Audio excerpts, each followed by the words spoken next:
성도 여러분, 안녕하세요. 한 주 동안 평안하셨습니까? 여전히 온 세상이 코로나19 바이러스 때문에 몸살을 앓고 있습니다. 그러나 우리 하나님께서 우리 모든 백성들을 지켜주셔서 이 혼란한 가운데서도 건강하고 안전하게 인도하여 주셨음에 진심으로 감사를 드립니다. 정말 세상은 급변하고 있습니다. 세계 곳곳에서 벌어지고 있는 여러 이상한 일들을 우리들이 보게 될 때 정말 우리 주 예수 그리스도의 재림이 가까웠음을 우리는 피부적으로 느끼고 있는 시대에 살고 있습니다.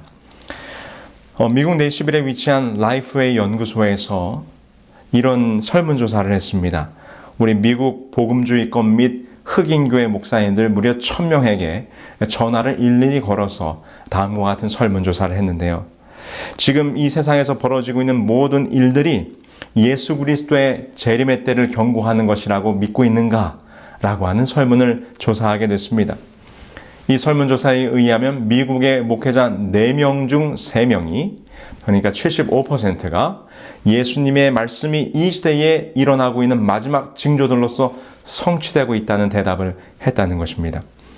그러면서 이 설문에서 이 목회자의 97%는 예수 그리스도가 문자 그대로 그리고 개인적으로 이 땅에 다시 올 것을 믿는다라고 대답을 했다고 하는 것입니다. 특별히 흥미로운 것은 이 설문에 응답한 목회자들 가운데 56%가 그들이 자기들의 살아 생전에 예수님이 다시 오실 것을 기대하고 있다라고 대답을 했다는 것이죠. 그리고 아까 말씀드린 것처럼 예수 그리스도의 재림의 시대를 나타내고 있는 징조들이 지금 이 시대에 벌어지고 있음을 그들이 믿고 있음을 이 설문을 통해서 확인하게 되는 것입니다. 저는 이 신문의 내용을 보면서 생각보다 많은 이 모든 목사님들이 이 시대에 일어나고 있는 일들을 보면서 그리스도의 재림이 가까웠음을 믿고 있고 그것을 피부로 느끼고 있고 그리고 예수 그리스도의 재림을 위하여 준비하고 있다는 사실에 놀라게 되었습니다. 우리 특별히 예수 그리스도의 재림을 기다리는 우리 재림 성도들은 정말 이때에 이 시대의 징조들을 보면서 더욱더 우리 주 예수 그리스도의 재림을 위하여 준비하고 그 재림을 맞이하기 위하여 마음을 준비하고 예수 그리스도의 재림을 고대하는 주의 백성들이 되기를 간절히 소망합니다. 마지막 날 사건들, 우리 지난 시간에는 예수님의 재림의 때가 임박하게 될 때 하늘에서 이 재앙의 대접이 부어지면서 이 땅에 7 재앙이 일어나게 될 사건을 우리가 요한계시록의 말씀을 통하여 살펴보았습니다. 6번째 재앙이 내려지고 이 세상에 더러운 새 영이 연합하여 하나님을 대적하는 아마겟돈 전쟁이 시작될 때 백마를 타고 동방으로부터 오셔서 그 전쟁을 승리로 이끄실 예수 그리스도의 예언된 모습과 마지막 7째 재앙이 내리면서 그 연합했던 악의 세력들이 완전히 와해되어 무너질 것이라고 하는 예언의 말씀을 우리가 함께 살펴보았습니다. 오늘 이 마지막 날 사건들 이 시간에는 이제 그 뒤를 이어서 펼쳐질 바로 예수 그리스도의 재림의 장면을 우리가 함께 공부해 보도록 하겠습니다. 여기 제가 몇 가지 아주 특별한 아주 특이한 구름 사진들을 좀 가져와 봤습니다. 첫 번째 사진 한번 보실까요? 네, 이게 하늘에서 펼쳐진 구름의 모습인데요. 무슨 모양으로 생겼습니까? 네, 아주 선명하게 한 마리의 새가 날아가는 것처럼 이 구름의 모양이 펼쳐져 있죠. 아주 신기합니다. 자, 다음 사진도 한번 보실까요? 다음 사진은 강아지 같지 않습니까? 강아지 한 마리가 달려가는 모습으로 이 구름의 모습이 되어 있는 것을 보게 됩니다. 그 다음 사진은 어떻습니까? 네, 그 다음 사진은 깃털입니다. 마치 이 새의 깃털이 하나 뽑혀져서 하늘을 떠다니는 것처럼 아주 선명하게 깃털 모양의 구름이 있는 것을 보게 됩니다. 그 다음 사진도 한번 보시죠. 그 다음 사진은 이 산등성이 위에 마치 하늘에 고래 한 마리가 헤엄을 치고 있는 것처럼 그림을 우리가 볼 수 있습니다. 마지막으로 한 장 더 보여드릴 텐데요. 어떻습니까? 네, 뒤에 그 햇살이 비치면서 마치 그 용과 같은 어떤 괴물의 입에서 불을 뿜어내는 것 같은 그런 그림의 모습을 우리가 볼 수 있습니다. 제가 인터넷 찾아보니까 이렇게 하늘에서 펼쳐진 사람에 의해서 만들어진 것이 아니죠. 참 신기하게도 이 자연의 구름의 모습 속에서 다양한 형태나 모양이 나타나는 이런 구름들을 찾아다니고 사진을 찍어서 또 함께 모으는 사람들이 있다고 하는 그런 내용을 보았습니다. 참 어떻게 신비하게도 저런 구름의 모습들이 나타날 수 있을까? 그런데 우리 재림 성도들은 구름을 연구하는 사람들이 되어야 될 것 같다는 생각이 듭니다. 왜 그렇습니까? 예수 그리스도의 재림의 그 첫 광경이 바로 구름의 형태로서 우리들의 눈앞에 나타날 것이기 때문입니다. 여기 마지막 날 사건들에서 이 장면을 우리들에게 이렇게 설명합니다. 곧 사람의 손바닥만한 작은 검은 구름이 동쪽에서 나타난다. 그것은 그리스도를 두르고 있는 구름인데 멀리서는 어두움에 둘러싸인 것처럼 보인다. 하나님의 백성들은 그것이 인자의 징조임을 깨닫는다. 그들은 엄숙한 침묵 속에서 그 구름이 땅으로 점점 가까워짐을 주목한다. 그 구름은 점점 밝아지고 영광스럽게 되어 마침내 커다란 흰 구름이 되는데 그 아래는 타는 불과 같이 광명한 빛이 있고 그 위에는 언약의 무지개가 있다. 예수께서는 강한 정복자처럼 구름을 타고 오신다. 네, 예수 그리스도의 재림의 장면을 묘사하는 글입니다. 어떻게 그 재림의 장면이 시작된다고요? 동편 하늘에 작은 검은 구름이 나타나는 것입니다. 그 검은 구름이 점점 다가올 때 그것이 단순한 검은 구름이 아니라 그 속에 영광스러운 천사의 무리가 있는 것을 우리가 보게 될 것이고, 환한 영광이 온 세상을 밝히 비추게 될 때 그 구름 가운데, 다시 말해서 그 천사들의 무리 가운데 예수 그리스도의 영광스러운 모습이 드러나게 될 것을 우리들에게 설명하고 있는 것이죠. 그러므로 우리 예수 그리스도의 재림을 기다리는 사람들은 하늘을 늘 살피는 사람들이 되어야 할 것 같습니다. 동편 하늘에 작은 검은 구름이 나타날 때 그것이 바로 우리 주 예수 그리스도의 재림의 첫 장면으로 우리들의 눈앞에 나타날 것이기 때문이지요. 여러분, 오늘도 하늘을 바라보시면서 언젠가 저 동편 하늘에 검은 구름이 나타나고 그 속에서 영광스러운 빛이 비칠 때 우리에게 다가오실 그 예수 그리스도의 아름다운 모습을 마음으로 상상하시고 그 모습을 늘 기다리시고 고대하시는 우리 모두가 되기를 간절히 소망합니다. 자, 이러한 모습으로 예수님이 재림하실 때 이 땅에서는 어떤 일들이 일어나게 될까요? 첫 번째로 바로 예수님이 재림하실 때 우리 주 예수 그리스도를 믿는 믿음 가운데서 죽었던 자들이 땅에서 부활하는 역사가 일어나게 될 것입니다. 데살로니가전서 4장 16절로 17절에 이렇게 말씀하고 있지요. 주께서 호령과 천사장의 소리와 하나님의 나팔 소리로 치니 하늘로부터 강림하시리니 그리스도 안에서 죽은 자들이 먼저 일어나고 그 후에 우리 살아남은 자들도 그들과 함께 구름 속으로 끌어올려 공중에서 주를 영접하게 하시리니 그리하여 우리가 항상 주와 함께 있으리라. 예수님의 재림의 장면입니다. 하늘에서 천천만만의 천사와 함께 강림하실 때 바로 예수 그리스도께서 먼저 그리스도 안에서 죽은 자들을 살리시는 부활의 역사가 일어나게 될 것을 성경은 우리들에게 분명히 설명하고 있습니다. 이 의인들의 부활은 모든 성경이 한결같이 예언하고 있는 것인데요. 여기 이사야서 있는 말씀을 함께 보실까요?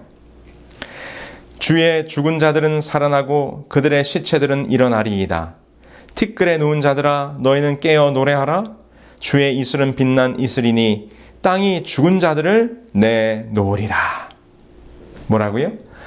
땅이 죽은 자들을 내놓게 될 때가 있다는 것입니다. 바로 예수 그리스도께서 재림하실 때, 그 죽은 자들을 불러내실 때, 그 죽은 자들의 몸이 누워있던 땅들이 열리면서 그곳에서 예수 그리스도를 믿던 의인들이 부활하여 주님을 영접하게 될 것이죠. 이 장면에 대해서 사도 바울은 이 부활에 대해서 설명하면서 자세히 우리들에게 이렇게 설명하고 있는 것입니다. 보라, 내가 너희에게 비밀을 말하노니 우리가 다 잠잘 것이 아니요 마지막 나팔에 순식간에 호련히 다 변화되리니 나팔 소리가 나매 죽은 자들이 썩지 아니할 것으로 다시 살아나고 우리도 변화되리라. 이 썩을 것이 반드시 썩지 아니할 것을 입겠고 이 죽을 것이 죽지 아니함을 입으리로다. 이 썩을 것이 썩지 아니함을 입고 이 죽을 것이 죽지 아니함을 입을 때에는 사망을 삼키고 이 길이라고 기록된 말씀이 이루어지리라. 네, 나팔 소리가 울릴 때, 예수 그리스도의 영광스러운 재림의 장면이 펼쳐질 때, 바로 우리가 썩지 아니할 몸으로, 영원한 몸으로 변화되어 부활하게 될 것을 사도 바울은 그의 글을 통하여 우리들에게 설명하고 있는 것이죠. 이 부활에 대해서는 바로 예수님께서도 약속하셨습니다. 예수님께서 이렇게 말씀하셨어요. 이를 기이 여기지 말라. 무덤 속에 있는 자가 다 그의 음성을 들을 때가 오나니. 네, 예수님께서 죽은 의인들을 불러내실 때 그 음성을 듣고 땅 속에서 일어날 때가 분명히 올 것이라고 예수님이 약속을 하시는 것입니다. 우리 이 장면에 대해서 우리 계속해서 마지막 날 사건들에 대한 기록을 함께 보실까요? 구름들이 두루마리처럼 말려가기 시작하자 밝고 선명한 인자의 징조가 나타난다. 하나님의 자녀들은 그 구름이 무엇을 의미하는지 안다. 음악 소리가 들려오고 그 소리가 가까워짐에 따라 무덤들이 열리고 죽은 자들이 일어난다. 아담으로부터 시작하여 맨 마지막에 죽는 성도에 이르기까지 죽은 고귀한 자들이 하나님의 아들의 음성을 듣고 무덤에서 나와 불사불멸의 생명을 얻을 것이다.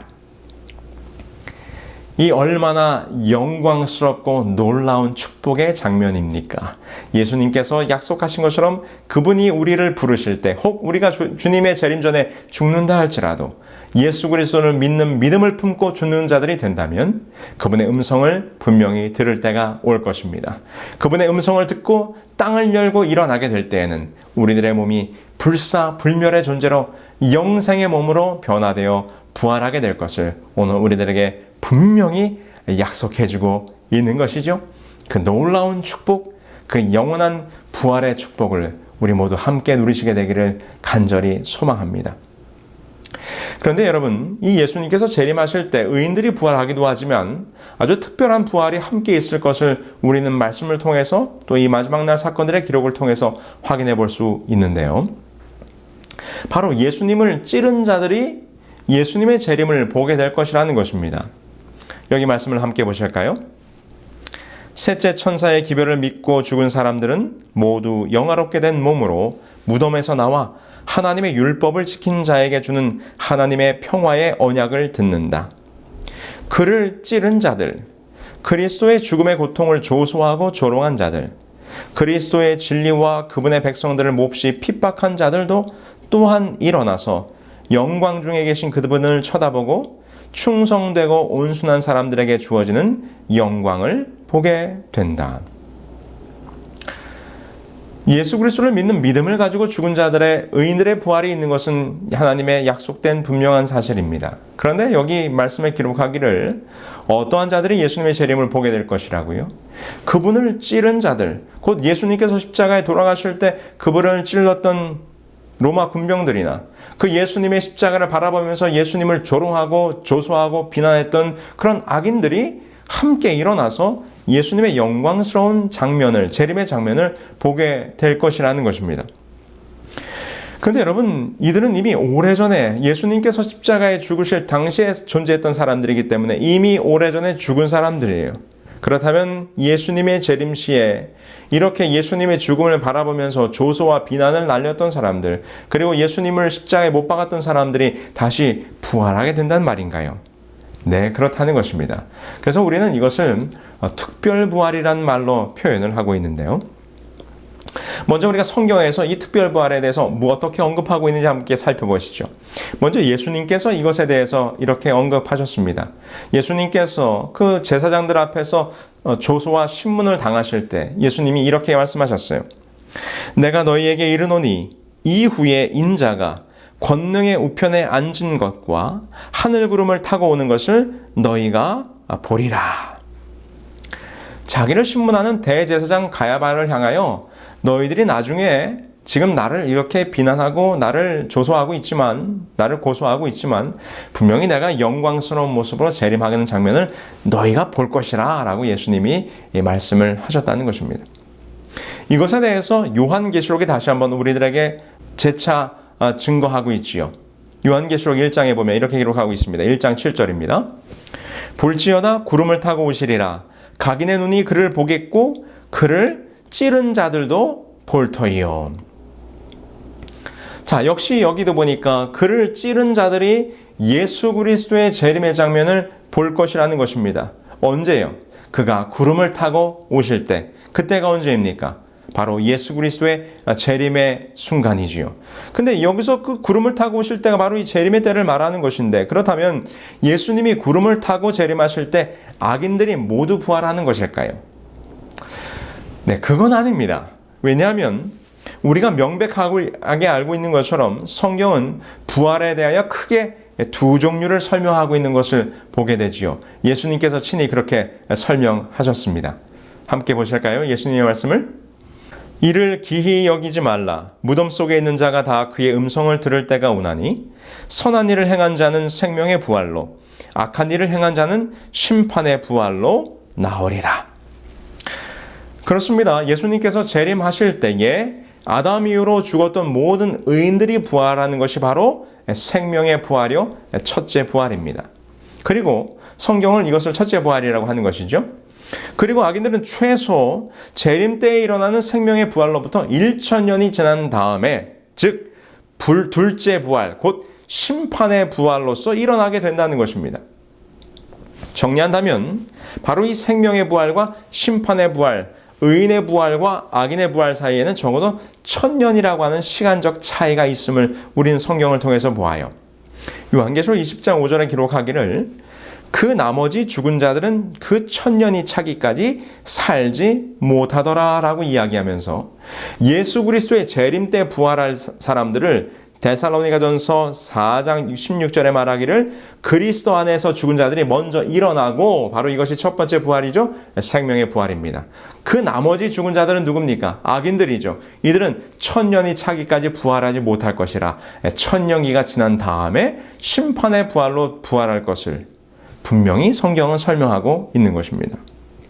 그렇다면 지금 예수 그리스도에서 재림하실 때 그 재림의 광경을 보게 될 바로 그를 찌른 자들, 예수님을 비난하고 조롱했던 자들은 누구입니까? 어떻게 그들은 예수님의 재림의 장면을 볼 수 있다는 것입니까? 바로 이것이 특별 부활의 개념인 것이죠. 이것에 대해서 다니엘은 이렇게 우리들에게 설명하고 있습니다. 다니엘서에 있는 말씀을 함께 보실까요? 다니엘서 12장 1절로 2절입니다. 그때에 내 민족을 호위하는 대군 미가엘이 일어날 것이요 또 환란이 있으리니 이는 개국 이래로 그때까지 없던 환란일 것이며 그때에 내 백성 중 무릇 책에 기록된 모든 자가 구원을 얻을 것이라. 땅의 티끌 가운데서 자는 자 중에 많이 깨어 영생을 얻는 자도 있겠고 수욕을 받아서 무궁히 부끄러움을 입을 자도 있을 것이며. 자, 오늘 다니엘서 12장 1절로 2절에 보니까 여기 악인과 의인이 동시에 부활하는 장면에 대해서 설명하고 있어요. 바로 이 특별 부활에 대해서 설명하고 있는 장면이죠. 언제요?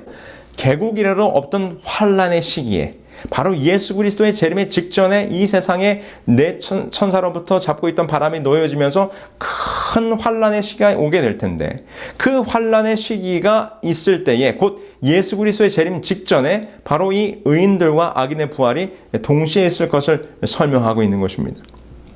그러면서 뭐라고 이야기합니까? 영생을, 그 부활한 자들 가운데 영생을 얻을 의인도 있겠지만 수욕을 받아 부끄러움을 당하여 멸망할 자들도 있다라고 설명하고 있는 것이죠. 바로 이들이 누구냐는 것입니다. 이들이 예수 그리스도를 비난하고 그를 고소하고 그를 조소하고 그를 십자가에 못 박았던 예수 그리스도를 직접적으로 핍박했던 그 악인들이 이때에 부활하여 그 예수 그리스도의 영광스러운 재림을 직접 목도함으로 그들 스스로 그 모습 속에서 자신들의 죄악이 얼마나 무서웠던가를 처절하게 깨닫는 그런 시간을 그들이 맞이하게 될 것이라는 것입니다. 바로 이것이 특별 부활의 장면인 것이죠. 자신들이 신문하고 조소하고 십자가에 못 박았던 바로 그분이 만왕의 왕으로서 친히 오는 모습을 그들이 바라볼 때 그들은 과연 어떤 마음을 갖게 될까요? 얼마나 많은 후회와 그리고 두려운 마음이 그들 마음 가운데 있겠습니까? 여러분, 예수 그리스도께서 재림하실 때 우리는 어느 부활에 참여해야 하겠습니까? 당연히 첫째 부활, 생명의 부활. 물론 우리가 살아서 예수 그리스도를 맞이한다면 그것보다 더 영광스러운 것은 없겠지요. 그러나 혹 우리가 주님의 재림 전에 이 땅에서 먼저 생명이 거두어진다 할지라도 정말 저와 여러분들 모두는 바로 예수 그리스도의 영광스러운 재림을 기쁨으로 맞이하여 그분의 음성을 듣고 땅속에서 일어나 영광스러운 몸으로 변화되는 의인의 부활, 생명의 부활에 참여하는 우리 모두가 되어야 되겠다 하는 생각을 하게 되는 것입니다. 자, 그러면서 이 재미 장면 속에서 어떤 일들이 계속해서 벌어집니까? 그렇습니다. 예수 그리스도를 믿는 믿음을 끝까지 거절했던 바로 잃어버림 받은 자들의 무서운 공포와 두려움이 펼쳐지게 될 것입니다. 여기 말씀을 함께 보실까요? 땅이 술 취한 사람처럼 이리저리 비틀거리고 있을 때, 하늘들이 흔들리며 여호와의 큰 날이 왔을 때 능하능히 설 수 있을 것인가? 그들은 무서운 고민 가운데서 그들이 피하고자 헛되이 노력하는 하나의 대상을 바라본다. 볼지어다 구름을 타고 오시리라. 각인의 눈이 그를 보겠고 구원받지 못한 자들은 말 못하는 천연계, 즉 그들의 신을 향하여 거칠은 저주의 말을 내뱉는다. 산과 바위에게 이르되 우리 위에 떨어져 보좌에 앉으신 이의 낯에서 그리고 어린 양의 진노에서 우리를 가리오라. 그렇습니다. 예수 그리스도의 재림을 기다리던 의인들에게는 그 장면이 너무나 아름답고 영광스러운 장면으로 기쁨의 장면이 될 것이지만 예수님을 믿는 믿음을 끝까지 거절했던 이 세상에서 잃어버림받은 죄인들에게는 그 장면이 참을 수 없는 두려움과 공포의 순간이 될 것입니다. 그러면서 그들은 예수 그리스도의 재림의 장면을 보면서 산과 바위에 제발 저 장면을 나에게서 가리워달라고 하는 그런 울부짖음을 하게 될 것이라는 것입니다. 그 순간 그들의 마음속에 어떤 마음이 들까요? 아마 큰 후회와 회환과 그리고 두려운 마음이 들게 될 것입니다. 그러나 때는 이미 늦었습니다. 그때의 예수님의 재림의 영광스러운 모습을 보면서 내가 왜 예수님을 믿는 믿음을 거절했는가? 이미 후회하고 안타까워한다 할지라도 그것은 때 늦은 후회이며 그것은 진정한 회개의 모습은 아니라는 것입니다. 여기 말씀을 함께 보실까요? 하나님의 목소리가 하나님의 백성을 사로잡힘에서 돌이킬 때 인생의 큰 싸움에서 모든 것을 잃어버린 자들은 무서운 각성을 할 것이다. 일생 동안에 얻은 것이 잠깐 동안에 사라진다. 부한 자들은 그들의 거대한 저택이 파괴되고 금과 은이 흩어지는 것을 보고 통곡한다. 악한 자들은 매우 통분해한다. 그것은 그들이 하나님과 그들의 동료 인간들에 대한 의무를 등한히 하고 죄를 범하였기 때문에서가 아니고 하나님이 승리하셨기 때문이다. 그들은 현실적인 결과를 한탄하는 것이며 그들의 죄악을 회개하는 것은 아니다. 그렇습니다. 그들이 믿어왔던, 그들이 의지했던 그들의 부와 명예와 재물과 모든 것들이 예수님의 영광 앞에서 다 사그러질 때 그들은 매우 두려울 것입니다. 그리고 그들이 그것에 대하여 한탄하며 그리고 후회하는 마음을 갖게 될 것이지만 그것이 진정한 회개는 아니라는 것입니다. 재림의 광경을 보면서 두려움에 사로잡혀 울부짖고 무서워 떠는 것이지 자신들의 마음을 진정으로 회개하고 통분하는 것은 아닐 것이라는 것이지요. 여러분, 진정한 회개와 후회의 차이를 우리는 바로 이 두 인물을 통해서 확인해 볼 수 있어요. 누굽니까? 바로 베드로와 가롯 유다지요. 이 베드로와 유다의 믿음의 차이점은 무엇이었습니까? 그것은 바로 회개와 후회의 차이였습니다. 여러분, 예수님 편에서 생각해 볼 때 베드로나 유다나 마찬가지로 둘 다 크게 실수를 범한 자들이에요. 둘 다 예수님을 팔아먹기는 마찬가지입니다. 특별히 베드로는 예수님의 면전에서 어주하며 바로 예수님을 모른다고 이야기했을 때 무엇이 울렸습니까? 예수님께서 말씀하신 것처럼 새벽 닭이 우는 소리가 들리게 됩니다. 그리고는 주님이 말씀하신 대로 닭 울기 전 내가 나를 3번 부인하리라는 말씀이 떠올라서 그는 심히 통곡하며 회개하게 됩니다. 마태복음 26장 75절에 이렇게 기록하지요. 이에 베드로가 예수의 말씀에 닭 울기 전에 내가 3번 나를 부인하리라 하심이 생각나서 밖에 나가서 심히 통곡하니라. 여기 보니까 주님의 말씀이 생각나서 그는 통곡하며 회개했다라고 기록합니다. 그런데 반면에 가룟 유다는 어떻게 했습니까? 그도 예수를 판 것이 스스로 뉘우쳐져서 그리고 예수님이 그 잡혀가시는 모습을 보면서 그의 마음속에 후회가 몰려왔어요. 그리고 그 은 30을 도로 갖다 주게 됩니다. 성경 이 장면을 이렇게 기록하지요. 그때에 예수를 판 유다가 그의 정죄됨을 보고 스스로 뉘우쳐 은 30을 대제사장들과 장로들에게 도로 갖다 주며. 여기 보면 두 단어의 차이점을 볼 수 있습니다. 사도 베드로는 심히 통곡했다라고 기록하고 있고, 그리고 가룟 유다는 그가 뉘우쳤다라고 기록하고 있습니다. 그런데 이 심히 통곡했다라는 말의 그 원어를 살펴보면 그것은 울부짖듯이 가슴을 치면서 울었다는 의미를 가지고 있어요. 그런데 뉘우쳤다는 말은 어떤 의미를 가지고 있는가 하면 그저 후회했다 정도의 의미를 가지고 있다는 것입니다. 그는 그저 뉘우치기만 했고 후회만 했어요. 그리고 그는 예수님의 모습을 보면서 그가 두려움을 느껴 스스로 목숨을 끊는 사람이 되고 말았다는 것입니다. 베드로의 경우는 주님의 말씀이 생각나서 가슴을 치며 진정으로 울며 회개하는 경험을 한 사람이고, 가룟 유다는 그저 후회만 했던 사람의 모습을 우리는 보게 되는 것입니다. 바로 여기서 우리는 진정한 회개와 단순한 후회의 차이점을 분명히 바라보게 되는 것입니다. 누가복음 22장에 보면 이 베드로의 장면을 이렇게 설명하고 있습니다. 주께서 돌이켜 베드로를 보시니 베드로가 주의 말씀 곧 오늘 닭 울기 전에 내가 3번 나를 부인하리라 하심이 생각나서.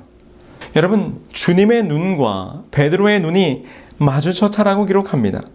여러분, 회개에는 바로 이때 일어나는 것이라고 저는 생각합니다. 나의 눈과 주님의 눈이 마주치는 것입니다.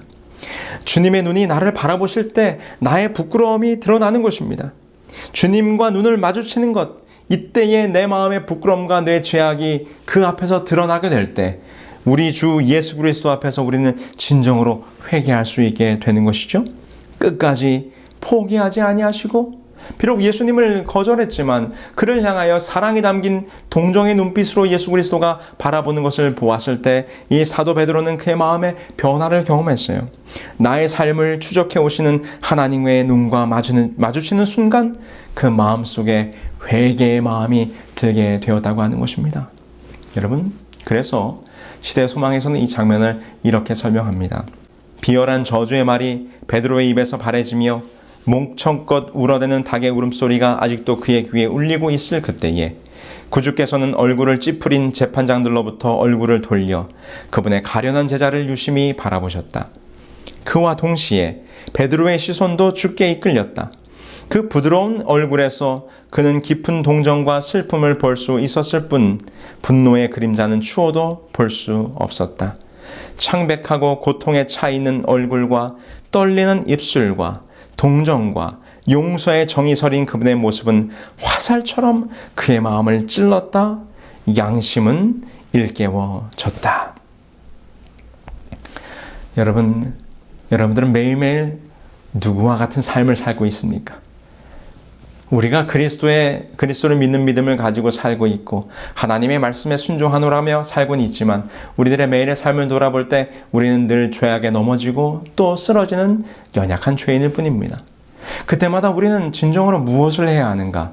진정으로 하나님의 앞에 나아가서 예수 그리스도의 이름으로 회개를 하는 자들이 되어야 할 것입니다. 그저 가룟 유다처럼 내가 이렇게 살면 안 되는데 라고 하는 단순한 후회와 회한으로 사는 것이 아니라 정말 그분 앞에 나아가서 여전히 나를 사랑하시는 그분의 눈을 바라보며 그분 앞에서 내 마음을 솔직하게 열어놓고 그분의 따사로운 동정의 눈빛으로 내 마음에 굳어진 마음을 녹이고 내 마음속에 있는 모든 죄악들을 제하여 버리는 경험을 하게 될 때 우리는 진정으로 회개하는 자들로 거듭나게 될 것입니다. 여러분, 예수 그리스도의 재림의 영광을 바라보면서 그제 가서야 후회하고 때늦은 후회를 한다는 것은 아무런 의미가 없다는 것을 우리는 오늘 생각해야 하는 것입니다. 바로 오늘 매일매일의 삶 속에서 여러분들의 눈을 예수님의 눈과 맞추시고 우리를 사랑과 동정의 눈빛으로 바라보시는 그 예수님의 눈빛을 경험하실 때 정말 여러분들의 마음속에는 모든 죄악과 그리고 악한 모든 마음들을 다 용서함 받으시는 진정한 회개의 경험을 통하여 우리 주 예수 그리스도의 재림을 기쁨으로 맞이할 수 있는 우리 모두가 되기를 간절히 소망합니다. 이제 예수님을 끝까지 거절했던 자들 앞에 놓여진 것은 마지막 운명, 바로 죽음밖에는 없는 것입니다. 여기 마지막 날 사건들 이렇게 기록합니다. 사람들이 격렬한 감정으로 미친 듯이 싸울 때 자비가 섞이지 아니한 하나님의 진노가 내림으로써 땅 위의 악한 주민들 곧 제사장들과 통치자들과 백성들과 부자들과 가난한 자들과 낮은 자들이 모두 죽게 된다. 죄가 발견되는 곳마다 하나님은 소멸하는 불이 되신다. 그의 권능에 굴복하는 모든 사람들 속에서 하나님의 성령은 죄를 소멸시켜질 것이다. 그러나 만일 사람들이 죄를 버리지 아니하면 그들은 죄와 동일시된다. 그러면 죄를 멸하는 하나님의 영광이 그들을 또한 멸망시킬 수밖에 없다. 그렇습니다. 의인들에게는 예수 그리스도의 영광이 기쁨과 즐거움과 정말 찬란한 장면으로서 다가올 것이지만 죄가 있던 악인들에게는 그 그리스도의 영광의 모습이 소멸하는 불로 다가오게 될 것입니다. 그들은 예수 그리스도의 그 영광 앞에서 사그러지게 될 것이고 그들은 죽음을 맞이하게 될 것이죠. 자, 그 다음 우리는 어떤 장면으로 넘어가게 될까요? 그렇습니다.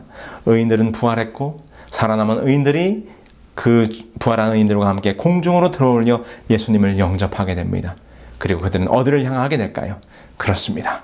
우리가 그렇게 기다리고 고대하던 바로 하늘 본향을 향하여 그들이 하늘 가는 여행을 시작하게 될 것입니다. 여기 기록된 말씀을 함께 보실까요? 살아남은 의인들은 순식간에 호련히 다 변화된다. 하나님의 음성을 듣자 그들은 영광스러운 몸으로 변화하였다. 그들은 이제 죽지 않을 몸으로 바뀌어져 부활한 성도들과 함께 끌려 올라가 공중에서 주님을 영접하였다. 천사들은 그 택하신 자들을 하늘이 끝에서 저 끝까지 사방에서 모은다. 어린아이들은 천사들에 의하여 어머니의 팔에 안긴다.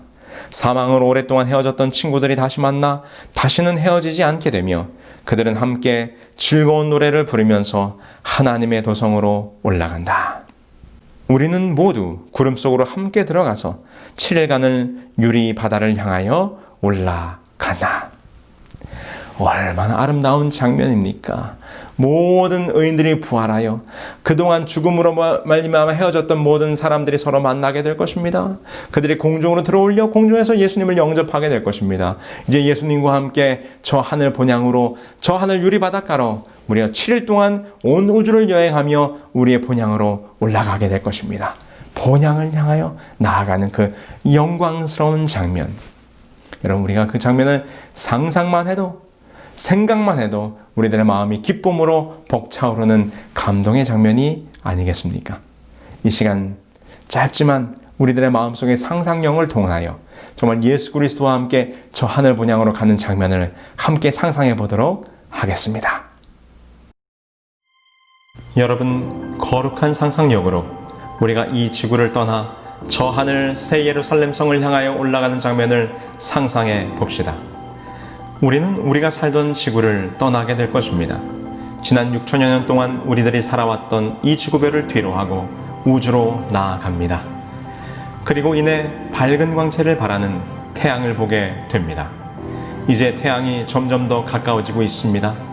우리는 그 태양 너머로 저 아득한 우주 공간 너머에 있는 오리온 성자를 볼 수 있습니다. 그곳을 향하여 날아갈 때 우리는 아마도 빛의 100배가 넘는 속도로 가고 있을 것입니다. 우주 공간에 펼쳐진 수많은 별들이 빠르게 우리 주위를 지나갑니다. 이제 오리온 성자가 가까이 보이기 시작합니다. 우리가 흔히 삼태성이라 부르는 세 개의 밝은 별의 아래쪽 오리온의 검중간에 오리온 성운이 보이기 시작합니다. 오리온 성운은 지구로부터 1500광년 떨어져 있습니다. 오리온 성운 안에는 트라페지움으로 알려진 산계 성단이 있습니다.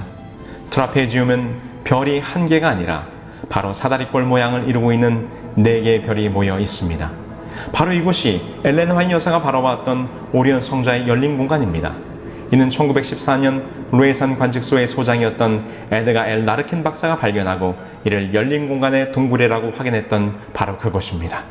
이제 그 열린 공간을 지나면서 귀한 귀추석들 위에 세워진 새 예루살렘 성이 보입니다. 그리고 그 입구는 진주문들로 되어 있습니다. 우리는 지금 그 진주문을 통과하여 하나님의 보좌가 있는 시온산 꼭대기로 향합니다. 하나님의 시온자가 있는 곳, 곧 하늘 성소로 향할 때 우리는 그곳에서 우리를 위해 중보하시는 대제사장이신 예수 그리스도를 만나게 됩니다. 그분께서 하나님의 율법 앞에 있는 우리들을 향하여 당신의 피로 중보를 하고 계십니다. 하나님의 율법 앞에서 우리는 죄인일 수밖에 없으나 우리는 우리의 대제사장이신 예수 그리스도로 힘입어 담대히 보좌 앞으로 나아갈 수 있는 것입니다.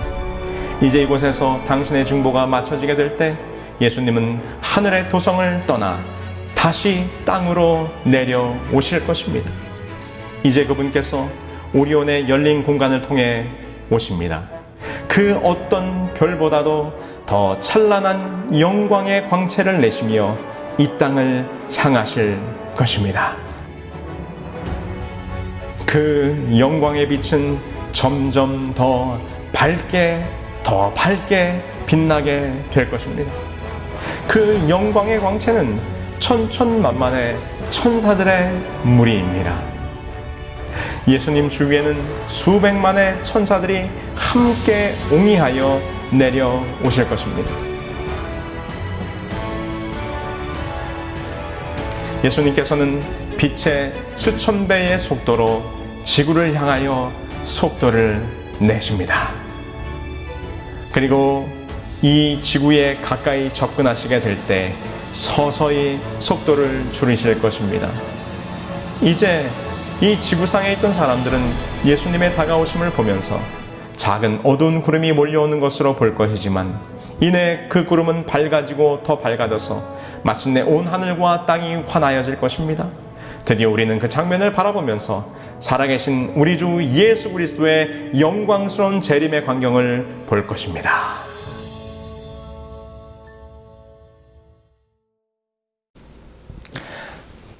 얼마나 영광스러운 장면입니까? 예수 그리스도께서 재림하실 때 그 영광스러운 그 자리에 우리 모두가 함께 해야 하지 않겠습니까? 마지막 날 사건들에서 우리들에게 이렇게 권면합니다. 그분을 보고 그분의 구속받은 자들로 환영을 받는 것은 얼마나 영광스러울 것인가. 우리는 오랫동안 기다렸다. 그러나 우리의 희망은 흐려지지 않아야 한다. 만일 우리가 아름다운 모습, 그대로의 왕을 볼 수만 있다면 우리는 영원히 축복을 받게 될 것이다. 나는 마치 본향을 향하여 라고 큰 소리로 외쳐야 할 것처럼 느낀다. 본향을 향하여. 우리 사랑하는 성도 여러분, 이제 그 본향을 향하여 우리가 하늘 여행을 시작할 때가 얼마 남지 않았습니다. 세상의 모든 징조들이 우리 주 예수 그리스도의 재림이 가까워옴을 하나씩 보여주고 있는 이때에 이제는 우리가 더 이상 이 지구상에 머물 것이 아니요, 이 땅이 우리의 집이 아니요, 우리의 영원한 하늘 본향, 더 나은 본향이 하늘에 있음을 여러분 기억하시고 우리 주 예수 그리스도의 재림과 함께 그분과 함께 하늘로 들어 올려져서 저 하늘 본향으로 나아가시는 우리 모두가 되기를 간절히 소망하면서 오늘 말씀을 마치겠습니다.